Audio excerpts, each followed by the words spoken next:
राज्य सरकारतर्फे स्थानिक स्वराज्य संस्थांसाठी घेण्यात येणाऱ्या माझी वसुंधरा अभियानामध्ये ठाणे महानगरपालिकेस राज्यस्तरीय अमृत गटात 3रा क्रमांक मिळालाय।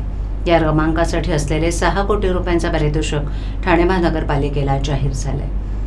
ठाणे महापालिका क्षेत्रात हाती घेण्यात आलेले पर्यावरण स्नेही उपक्रम, मुख्यमंत्री हरित अभियान यांच्यामुळे ही कामगिरी करणं शक्य झाले।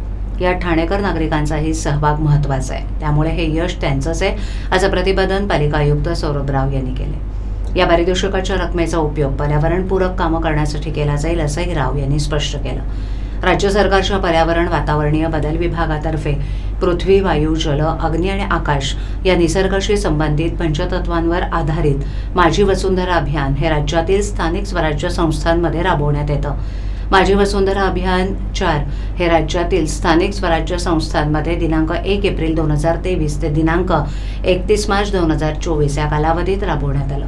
त्यात राज्यातील 494 नागरी स्थानिक संस्था, 22,218 ग्रामपंचायती अशा एकूण 22,632 स्थानिक स्वराज्य संस्थांनी सहभाग घेतला होता। या स्पर्धेचा अंतिम निकाल जाहीर झाला असून त्यात 10 लाखापेक्षा अधिक लोकसंख्या असलेल्या गटात ठाणे महानगरपालिकेला 3रा क्रमांक मिळालाय।